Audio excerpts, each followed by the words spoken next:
Assalamualaikum warahmatullahi wabarakatuh. Perkenalkan, nama saya Arlina Mariana dari semester 2C.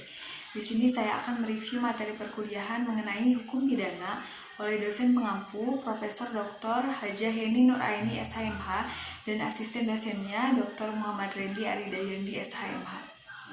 Delik pidana atau tindak pidana merupakan terjemahan dari bahasa Belanda. Kenapa sering disebut sebagai tindak pidana, bukan perbuatan pidana atau istilah-istilah lain? Karena alasan yang pertama adalah dari segi yuridis dalam perundang-undangan seringkali menggunakan istilah tindak pidana.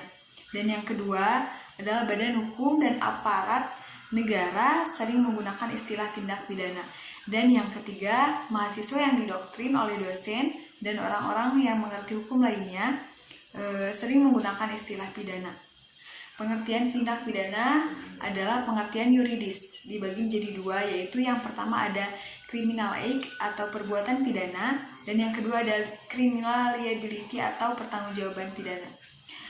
Keduanya adalah satu kesatuan yang saling berkaitan. Menurut paham monestis, antara criminal act dan criminal liability itu tidak dapat dipisahkan. Sedangkan menurut paham dualistis, antara criminal act dan criminal liability itu terpisah. Karena menurut Profesor Mulyatno ada perbuatan pidana yang tidak bisa dipertanggungjawabkan. Yang selanjutnya yaitu unsur-unsur tindak pidana, yaitu yang ada di luar diri pelaku.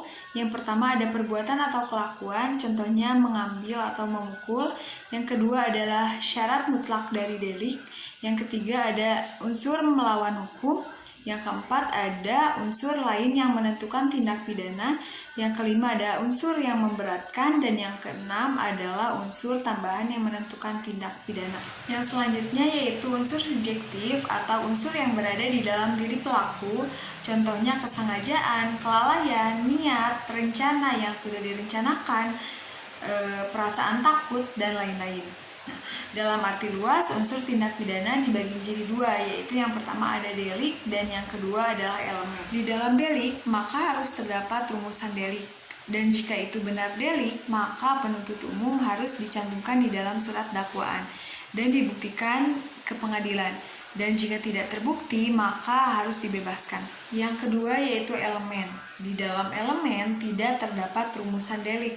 Dan hal yang harus dipertanggungjawabkan adalah suatu tindakan yang harus dianggap dan disyaratkan di dalam setiap rumusan delik. Penuntut umum tidak perlu dicantumkan di dalam surat dakwaan, dan jika hukum merasa ragu, maka harus dibebaskan. Teknik atau cara merumuskan suatu tindak pidana. Yang pertama hanya menyebutkan nama yuridisnya saja tanpa menyebutkan unsur-unsurnya, seperti dalam pasal 350 KUHP. Yang kedua, hanya memberikan unsur-unsurnya tanpa memberikan nama yuridisnya, seperti dalam pasal 281 KUHP. Dan yang ketiga, memberikan unsur-unsur kualifikasi serta nama yuridisnya, seperti di dalam pasal 362 KUHP. Subjek hukum pidana ada dua, yaitu yang pertama manusia dan yang kedua badan hukum atau korporasi. Nah, jenis tindak pidana juga terbagi menjadi dua, yaitu yang pertama ada kejahatan, ada di dalam buku 2 KUHP dari pasal 104 sampai 488. Biasanya sanksinya lebih tajam daripada pelanggaran dan biasanya hukumannya di penjara, di lapas. Dan yang kedua ada pelanggaran, ada pada buku 3 KUHP dari pasal 489 sampai 569, biasanya lebih ringan sanksinya daripada kejahatan dan biasanya hukumannya adalah kurungan.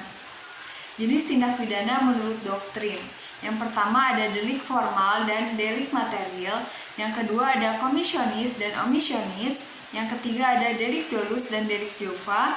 Yang keempat delik tunggal dan berganda. Sekian review materi yang dapat saya sampaikan. Kurang lebihnya mohon maaf. Wabillahi taufiq wal hidayah. Wassalamualaikum warahmatullahi wabarakatuh.